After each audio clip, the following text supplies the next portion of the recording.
château fortifié du XIIe siècle, surmontant une petite ville du Vexin normand, Gisors. Le gardien du château, Roger Laumois, est un homme sans histoire, marié et père de 2 enfants. La famille vit confortablement et cultive de bons rapports avec le voisinage. Mais un jour, tout dérape. Poussé par on ne sait quel démon, Roger Laumois s'arme d'une pelle et d'une pioche et entreprend de fouiller les abords du château. Pourquoi ? Aujourd'hui, Roger Laumois ne peut plus nous répondre. Il est mort avec son secret. Jean-Philippe Béguin, comme tous ceux qui se sont intéressés à l'affaire, ne peut que s'interroger sur les mobiles qui ont poussé Laumois à creuser la terre. Seul le personnage le savait. Nous, on ne sait pas exactement pourquoi il a voulu faire ces fouilles. On pense qu'il aurait eu sous les mains, ou entre les mains, disons, quelques anciens livres. Il s'est intéressé certainement au château. De toute façon, comme il était gardien de ce château et guide dans ce château, il s'est intéressé obligatoirement à l'historique de ce château.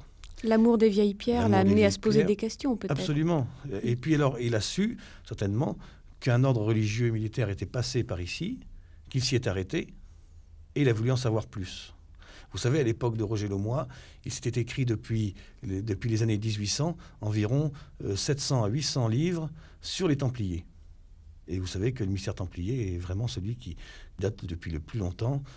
Ça fait 600 ans qu'on parle des Templiers, ça fait 600 ans qu'il y a l'énigme des Templiers. Et cela passionne toujours autant les gens. Ça passionne toujours les gens, et Roger Laumois, ça l'a également certainement passionné.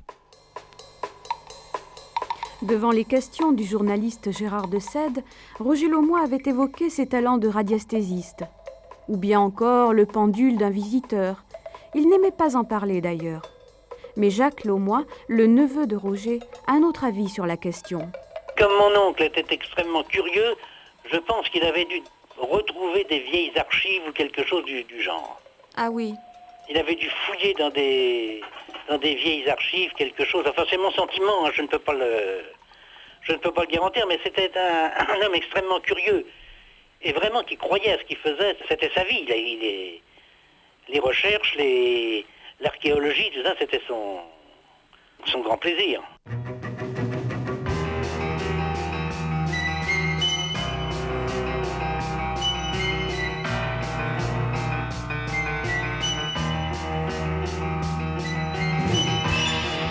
Nous sommes en 1944. Dans ce monde en guerre, Roger Laumois va se battre tout seul. Mais son ennemi à lui, c'est la terre de Gisors. Roger Laumois a certainement eu l'idée donc de creuser à un certain endroit du château. Il a creusé un puits. Il a creusé d'abord dans le vieux puits du château. Il a creusé très profondément. Et puis arrive un moment, il est arrivé au fond du puits, disons-le. Et il s'aperçoit qu'il n'y a rien. Il n'y a pas grand-chose. Il a peut-être sorti quelques petites choses, des médailles, peut-être quelques objets en métal, etc. Mais ça n'a pas été suffisant pour lui. Pour lui, il y a d'autres choses autour de ce donjon. Et il va creuser encore, il va se déplacer, il va déplacer son trou. Il va creuser très profondément, il va faire des sapes, des galeries de 21 mètres de profondeur environ, à la verticale. Après, il repartira vers l'horizontale, avec des galeries qui font 9 mètres de long, mais ce sont des petits boyaux de 75 à 80 cm de diamètre. Il réussit à peine à passer là-dedans.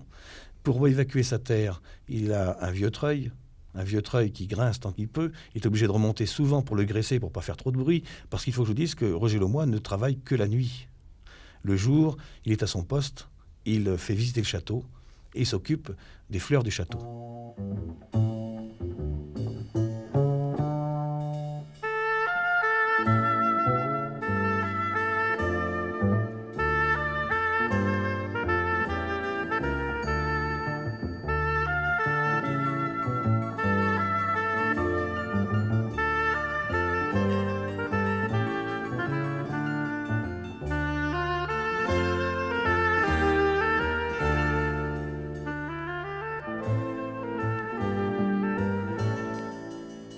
Alors la nuit, il passe son temps à creuser. C'est une double vie en fait. Absolument. Voilà, une double vie, une vie de jour, une vie de nuit. Et cet homme-là va donc mener un travail de sape pendant plusieurs années. Le jour en faisant visiter son château, la nuit en creusant.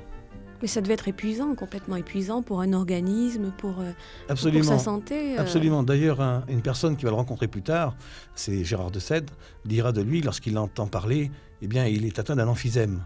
L'emphysème, vous savez, c'est une maladie que contractent facilement les mineurs, que contractent tous ces gens qui travaillent sous terre. Et Roger Laumois n'avait aucune raison d'avoir un emphysème d'après son travail. son travail, disons, connu. Oui, mais ça paraît un peu fou, un homme qui creuse comme ça, bon, clandestinement bien sûr, et sans aucun moyen, sans aucune sécurité. Et oui, c'est ce qui est dommage. Et c'est la sécurité qui fera perdre tout son projet, parce que Roger Laumois n'étaye pas ses galeries. Et les galeries s'écroulent souvent, à tel point d'ailleurs qu'un jour, un soir, il va se retrouver enfermé dans cette galerie avec une jambe cassée. Une pierre tombe d'une voûte de sa galerie et lui écrase une jambe, lui casse la jambe exactement. Et cet homme-là, sans l'aide de personne, va réussir à se rehisser jusqu'à la surface et à rentrer chez lui, et se faire soigner plus tard en disant qu'il est tombé dans les marches d'un escalier.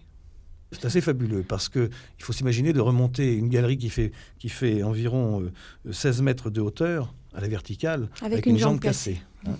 Alors il s'est pendu à son treuil, disons, il a remonté avec la corde de son treuil, et il s'est hissé jusqu'à chez lui. Bel exemple de volonté. C'est un exemple de volonté. Vous savez, la foi fait déplacer des montagnes. Roger Laumois, lui, avait déplacé des montagnes de terre. Et il ne s'arrêtera pas là, d'ailleurs.